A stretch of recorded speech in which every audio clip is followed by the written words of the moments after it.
어,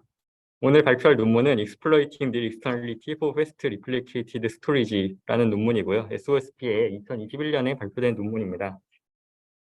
그래서 오늘 말씀드릴 내용은 지난주에 들으셨지만 Replicated Storage에 대해서 간단하게 짚고 넘어간 후에 이 논문에서 정의한 Nil Externality에 대해서 말씀드리고 이 Nil Externality를 활용한 Replication 프로토콜인 스카이로스에 대해서 소개한 후에 이밸루에이션과 컨클루전으로 마무리하도록 하겠습니다.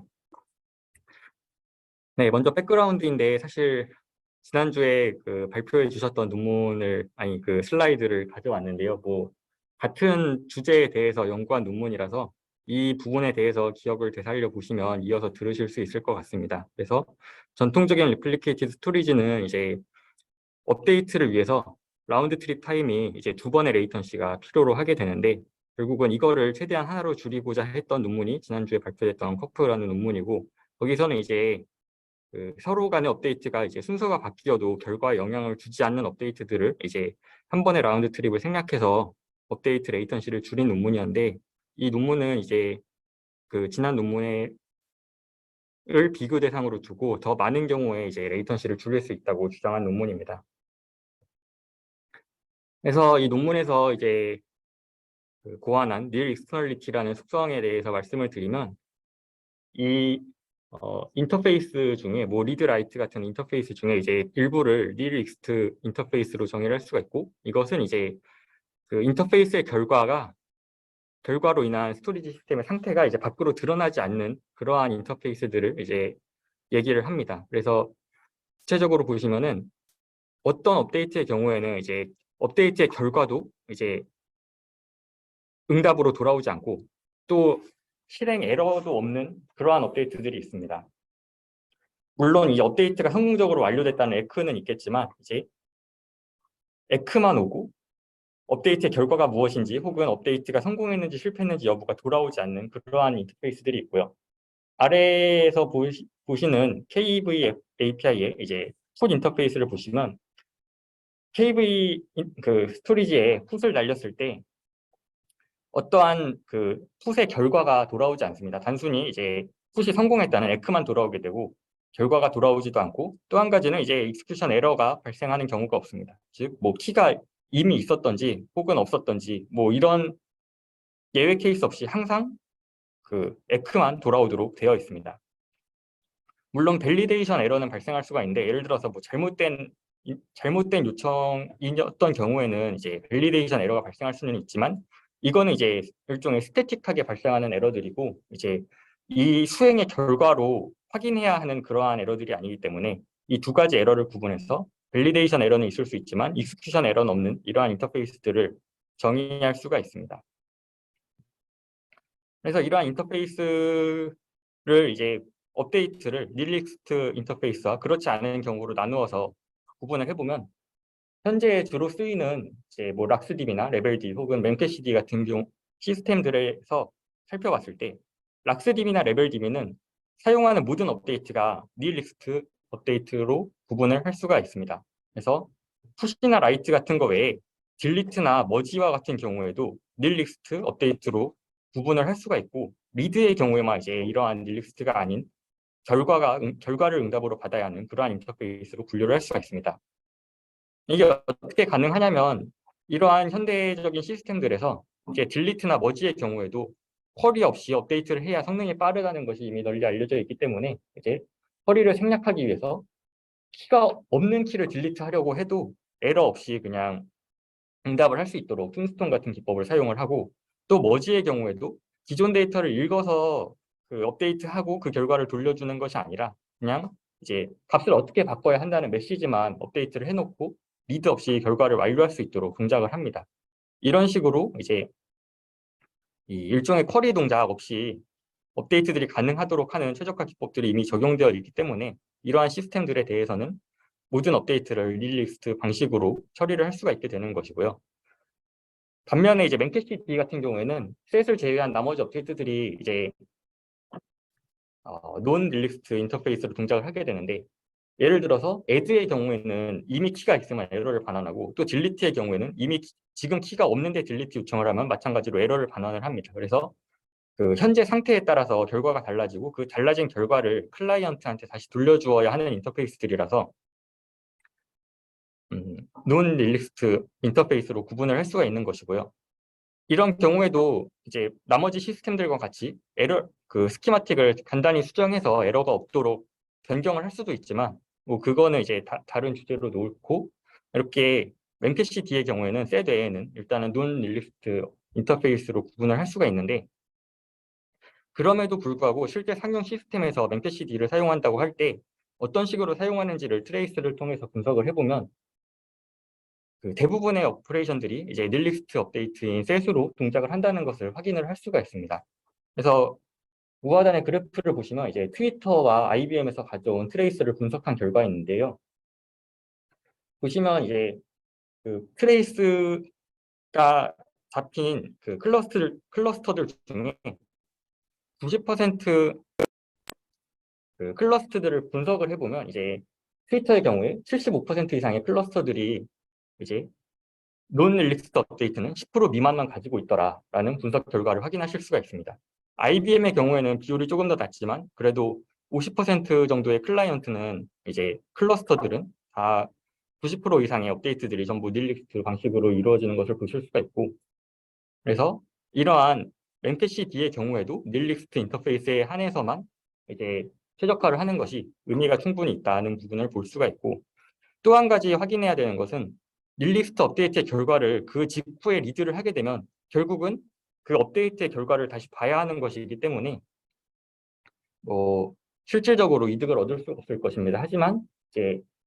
업데이트 직후에 다시 리드를 하는 경우가 많이 있는지를 보면 뭐 그 기준을 이제 50ms 이내 혹은 1초 이내로 봤을 때 1초 이내에 리드되는 경우도 사실 많지 않다는 것을 확인할 수가 있고 현실적인 숫자를 이제 그럼에도 마진을 충분히 준 숫자로 보고 50ms 정도로 기준을 잡았을 때 50ms 이내에 다시 리드를 하는 경우는 거의 없더라라는 것을 이 논문에서 확인을 하였습니다. 그래서 대부분의 업데이트는 이제 그 처리 결과를 그 짧은 시간 안에 다시 보여주어야 할 필요가 없더라라는 게 이 논문의 발견이고요. 그래서 다음 장표는 이제 뭐 커프와 비슷한 그림이 있는데 전통적인 리플리케이션 스토리지의 경우에는 이제 업데이트가 있을 때 리더가 먼저 받아서 팔로워들한테 전파가 되고 전파가 된 걸 확인한 후에 응답을 주어야 해서 이제 라운드 트립이 2번 발생을 하게 되는데 이거를 최대한 한 번으로 줄이는 게 이 논문에서도 마찬가지로 하고자 했던 목표이고 결국은 리더와 팔로워가 업데이트를 동시에 받아서 응답을 동시에 준 후에 나중에 그 오더가 확실히 정해지기 전에 정해지는 결과가 필요해지기 전에 이제 백그라운드로 파이널라이즈를 따로 하는 것이 이 논문에서도 동일하게 접근하는 기법입니다. 그래서 대부분의 경우에는 파이널라이즈가 백그라운드에서 금방 수행이 되기 때문에 리드 역시 마찬가지로 1RTT의 수행이 완료되는 것이고 물론 예외 케이스의 경우에는 최대 2RTT가 필요한 것으로 얘기를 하고 있습니다. 그래서 이 그림만 보면 유사하지만 이제 그 목표와 구현 방법이 다른데요. 보시면은 이 논문에서는 일단 기본적으로 뷰스탬프드 리플리케이션이라는 전통적인 기법의 베이스를 두고 있고 뭐 리더 베이스이고 뭐 기본적인 내용들은 동일한데 이제 차이점이라고 하면 좀 더 많은 레플리카가 필요합니다. 그래서 F계의 페일리어를 대비하기 위해서 기존 그 지난주의 논문인 커프의 경우에는 F 더하기 1개의 레플리카가 필요했던 반면에 이 논문에서는 이제 2F 플러스 1 레플리카를 두고 이제 페일리어가 발생했을 때 살아있는 레플리카끼리 이제 합의를 통해서 컨센서스를 통해서 오더링을 다시 정할 수 있게 됩니다. 그래서 이러한 차이점이 있는데 구체적으로는 뒤에서 말씀을 드리도록 하겠습니다. 그래서 업데이트의 경우에 이제 클라이언트가 닐리스트로 할지 아니면 논 닐리스트로 해야 할지를 판단을 해서 다르게 리퀘스트를 내려주게 되고 스토리지 시스템 내부에서는 이제 그 세부적인 동작들을 위해서 몇 가지 업코를 구현을 해야 합니다. 그래서 구체적으로 보시면 업데이트의 경우에는 이제 그 앞선 그림과 마찬가지로 리더와 여러 개의 팔로워들한테 이제 병렬적으로 업데이트를 내려주게 될 텐데 클라이언트 입장에서 이제 절대 그 팔로워들이 응답을 줄 때까지 기다려야 업데이트가 완료되는 것으로 확인을 하게 됩니다. 그래서 예를 들어서 두 개의 페일리어를 대비하기 위해서는 5개의 이제 서버가 필요하고 5개의 서버 중에 최소한 4개의 서버에서 이제 에크를 받았을 때 이 업데이트가 이제 드롭을 해줬다는 것을 클라이언트가 판단을 할 수가 있게 됩니다. 즉 여기서 5개의 서버 중에 하나의 서버는 응답을 주지 않더라도 동작이 완료된 것으로 처리를 할 수가 있는 것이고, 그래서 각각의 서버는 이제 듀러빌리티 로그라는 임시 로그에 일단 업데이트 내용을 기록한 후에 이제 리더가 백그라운드에서 해당 듀러빌리티 로그를 이제 컨센서스 로그로 옮기는 작업을 하게 됩니다. 그래서 리더가 이제 업데이트 내용을 이제 오더링이 확정되는 컨센서스 로그에 옮긴 후에 팔로워들에게 같은 업데이트를 전파를 하게 되고, 이때는 이제 팔로워들 중에 이제 다수인, 여기서는 F 더하기 1개인, 본인을 포함해서 F 더하기 1개인 이제 3개의 서버들이 컨센서스 로그에까지 데이터가 옮겨지게 되면 이제 오더링이 완료된 것으로 볼 수가 있게 됩니다. 그래서 이 정도 그림이 되었을 때 이제 리드 요청이 오게 되면 이제 순서까지 완성이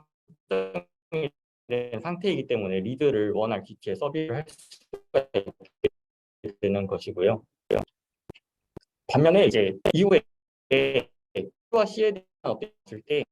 아직 컨센서스 로그에까지 데이터가 옮겨지지 못했다라고 하면 최소한 세 서버에는 이제 데이터가 옮겨진 이후에 리드를 할 수가 있게 돼서 예외적으로 이제 최대 2RTT까지 걸리는 오퍼레이션이 진행이 되게 됩니다. 컨센서스 로그에 최소한 3개의 최소한 3개의 리플리카 데이터가 업데이트가 된 후에 응답을 해줄 수가 있습니다. 이렇게 해야 되는 이유는 이제 순서가 뒤집히지 않아야 되는 경우에 뒤집히는 경우가 발생을 할 수가 있기 때문인데요. 예를 들어서 리니어저빌리티를 보장하기 위해서는 이제 B에 대한 업데이트가 A에 대한 응답이 완료된 후에 발생했다 하면은 A와 B 간의 순서를 지켜줘야 할 의무가 있습니다. 그런데 이 경우에 이 5개 서버 중에 2개가 죽었어도 순서를 반드시 보장해 주어야 된다는 말이고, 결국은 A가 업데이트 됐을 때 최소한 4개의 서버가 응답을 해줘야 이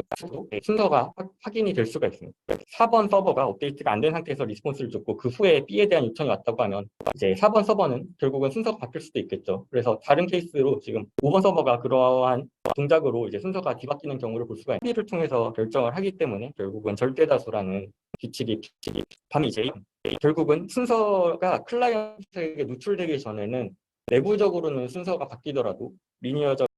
논리적으로는 이런데 이제 구체적으로 어떻게 동작하는지를 살펴보시면 결국은 이제 그래프 형태의 정렬을 통해서 순서를 결정을 할 수가 있게 되는 것이고, 예를 들어서 듀러빌리티 로그가 이런 형태로 구성이 되어 있다고 할 때 리더가 죽은 경우에는 나머지 서버들 중에 이제 3개를 선택해서 데이터를 복구하게 될 것입니다. 이 그림은 지금 A와 B가 컨커런트하게 업데이트가 있었고 C는 2가지 동작이 다 완료된 후에 내려왔다고 했을 때 그 이후에 B에 대한 요청이 완료되지 않은 상태에서 리더가 죽는다라고 하면 이런 그림으로 스테이트가 구성이 될 수가 있고, 이 경우에 이제 어떤 3개의 서버가 이제 복구에 참여하느냐에 따라서 복구 결과가 달라질 수는 있습니다. 그래서 이 그림에서 2, 3, 4번 서버가 복구에 참여를 하게 되면 이제 다수의 결정에 따라서 이제 오더는 BACD 형태로 결정이 될 것이고, 반면에 2번, 4번, 5번 서버가 복구에 참여를 하게 되면 그 A와 B 간의 오더가 이제 뒤바뀔 수도 있습니다. 왜냐하면 어느 쪽이 확실한 순서인지가 다수결에 의해서 결정이 될 수 없기 때문에 A와 B 간의 순서는 복구 과정에서 바뀔 수도 있지만 리니어저빌리티 측면에서는 둘 다 밸리드한 순서이기 때문에 마찬가지로 데이터의 커렉트니스에는 영향이 없게 됩니다. 그래서 이 논문에서는 결국은 이렇게 그 업데이트의 결과가 아직 밖으로 보이지 않아도 될 때 그 내부에서 오더를 확정하지 않은 상태에서 에크를 보내줌으로 해서 이제 업데이트의 레이턴시를 줄인 논문이고요. 그래서 실험 결과로는 이제 팍소스라는 게 이제 전통적인 뷰 스탬프드 리플리케이션 스토리지이고, 거기서 이제 노배치도 있지만 이제 배칭이라는 옵티마이제이션 기법까지 적용한 시스템을 비교 대상으로 삼아서 봤을 때 이제 3배 정도의 레이턴시 향상이 있었다는 것을 이 논문에서 보여주고 있고, 또 한편으로는 이러한 성능 향상은 이제 레플리카의 개수에 상관없이 계속해서 보여진다는 것을 보고 있습니다. 구체적으로 보시면 이제 왼쪽 그래프는 앞에서 말씀드렸던 그래프이고, 결국은 논 릴릭스트 업데이트가 있을 때 이제 레이턴시 향상이 줄어들게 될 텐데, 그래서 릴릭스트 라이트가 전혀 없는 경우에는 뭐 팍소스 대비해서 성능 향상을 얻을 수 없겠지만, 이제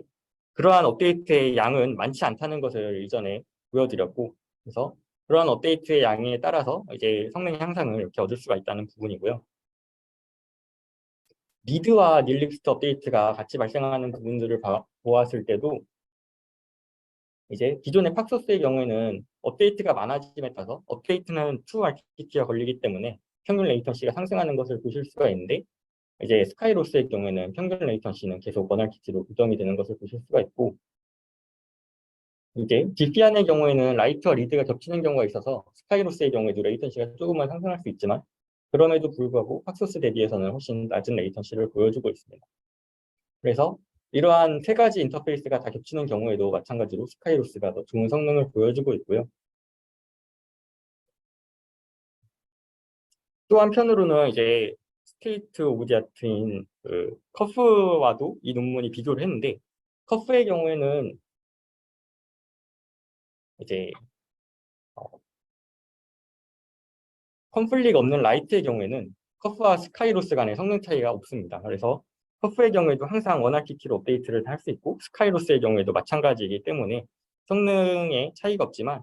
지피안 워크로드인 경우에 이제 커프는 컨플릭이 발생할 때마다 스루프 면에서 손해를 가져오기 때문에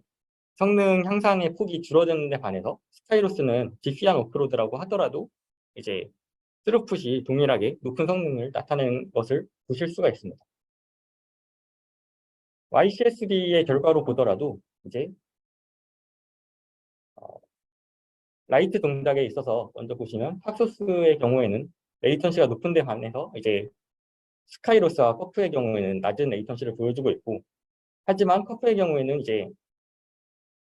컨플릭이 발생하는 경우들 때문에 레이턴시의 테일이 또 발생을 하는 데에 비해서 스카이로스는 상대적으로 테일이 훨씬 적은 것을 확인을 하실 수가 있습니다. 그래서 특히 이런 부분을 극단적으로 보여줄 수 있는 예가 이제 어펜드 레코드를 계속해서 동작시키는 경우인데, 이 경우에 퍼프의 경우에는 모든 업데이트가 계속 이제 이득을 누릴 수 없는 업데이트들로 동작을 하기 때문에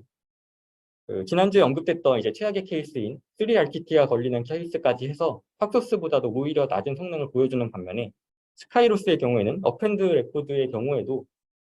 이제 1RTT로 동작이 되기 때문에 2배 더 높은 스루풋을 보여주는 것을 보실 수가 있습니다.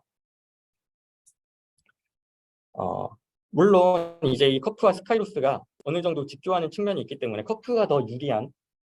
워크로드 역시 만들 수가 있습니다. 그래서 이제 릴릭스트 업데이트가 충분히 발생하지 않는 환경에서는 스카이로스가 커프보다 더 낮은 성능을 보여줄 수도 있는데, 이 논문에서 주장하는 것은 이제 이 두 논문의 기법이 서로 배타적인 것이 아니라 이제 동시에 구현할 수도 있기 때문에 자신들이 이제 2가지 기법을 다 섞어서 구현했을 때에는 스카이로스가 성능이 낮은 케이스들을 다 극복을 할 수가 있었고, 특히 디피안 오프로드 같은 경우에 2가지 기법을 하나의 시스템 안에 동시에 구현했을 때 제일 좋은 성능을 보여준다는 것을 보실 수가 있습니다. 네, 그래서 결론적으로 이 논문에서는 이제 닐 익스터널리티라는 인터페이스를 새로이 정의를 했고, 이를 이용해서 스카이로스라는 시스템을 만들어서 이제 오더링을 포함한 순서 같은 이런 상태들을 이제 익스터널라이즈하는 걸 미룸으로 해서 업데이트의 성능 향상을 가져올 수 있었다는 논문이었습니다. 네, 제가 준비한 내용은 여기까지고요. 혹시 질문 있으시면 해주시면 감사하겠습니다.